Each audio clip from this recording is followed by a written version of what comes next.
moving on to open data, so there's a lot of confusion just generally between fair and open data and whether they're the same or whether they're different.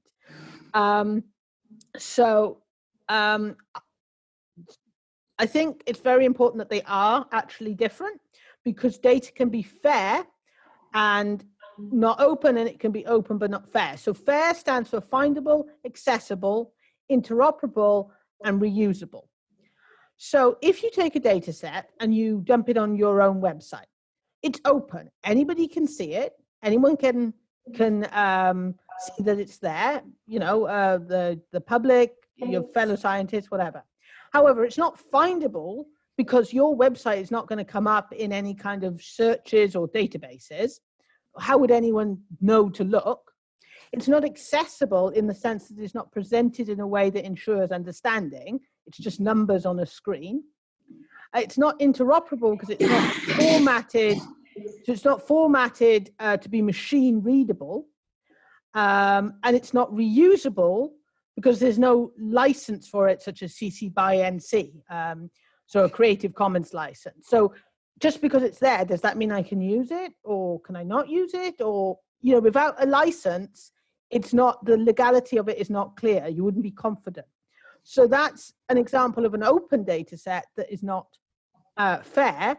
Conversely, you can put a data in a permission-only database where it is fair, but researchers who want access to it must ask, because say it's sensitive, it deals with, I don't know, development of viruses or medical data or so forth. So I actually did a paper on this in my last job on data governance, and these big databases where you have to show, sometimes you have to show ethics approval for your project just to get at the data if it's really, you know, sensitive stuff. But it is still fair because it's findable and it is accessible, but with permission.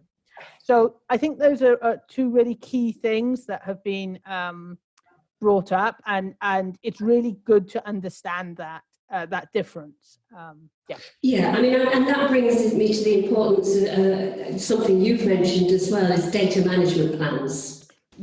Yeah. And I think increasingly, again, with the support of, this is where research managers are crucial, is ensuring that that everyone thinks about what their data is going to comprise, where it's going to be stored, how it's going to be reusable and interoperable, and all those kinds of things that you've mentioned under the FAIR. Because if you don't do that right back at the beginning, it will be hopeless to try and do it at the end when you've got data and you know your way through it, but can anybody else find their way through it? And that, you know, that doesn't just apply to, you know, numerical data sets. That applies just as much to qualitative data sets.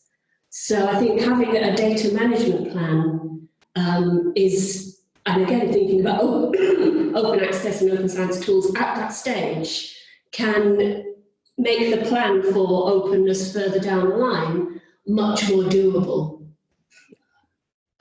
Yeah, absolutely. I mean, I'm a big believer in data management plans, and also I come from kind of an ethics background. So I was the ethics manager on the Human Brain Project, and before that, I was research integrity officer. So I'm very much of the mindset of let's set up all the rules for this project before the project starts. You know, who's going to publish, who's going to be cited, and where's the data going to go, and, you know, everything like that. So I come from that kind of mindset of let's establish things.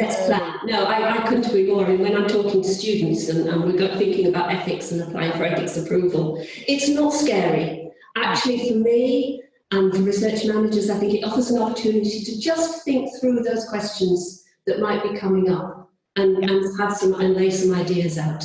And I think, you know, ethically we should do that, you know, as soon in the project as we possibly can. Yeah, absolutely. Yeah. Ethics actually is a nice segue, because the next question that I often get asked is, okay, you want us to have open data. And again, there's a lot of misunderstanding about what open data means. And you get life science researchers saying, you're kidding me. I work with, you know, pediatrics. you want me to put children's data on the internet? Like, no, that's not what we want. So I get these questions about, well, okay, what about ethics, sensitive data, and what about commercialization? So for the first question, I say what I've just said. FAIR is not open, and you can make your data secure without making it inaccessible. Also, there are so many tools now for anonymization and pseudo-anonymization, which you can and should utilize as researchers. For the second question, it is more complicated, and it's one of those it depends things. So, you know, researchers will say, well, what if I can, you know, patent something, or can I, you know, use my data for a pharmaceutical company or whatever? But I think sometimes some data can be made fair and open, and sometimes not all of it. And I think at the end of the day, you really have to talk to your tech transfer or your research and business departments. And I think they need to be open. So if you kind of work in one of those departments or adjacent to them, one thing that you can really do is talk to your colleagues about fair and open data and get yourself up to speed on that. So I think it's really important to try and get that message out to other colleagues. Yeah, it's about, it echoes what you were saying earlier, it's about doing what you can. Yes, yes. It's about doing what you can. And if there comes a point when you can't, if up to that point you have been open and transparent, people are much more likely to be understanding and get the reason why for that one particular area. Maybe it's to do with personal information. You can't. So I think, you know, it's do what you can is a good way of thinking about it. Yeah, absolutely.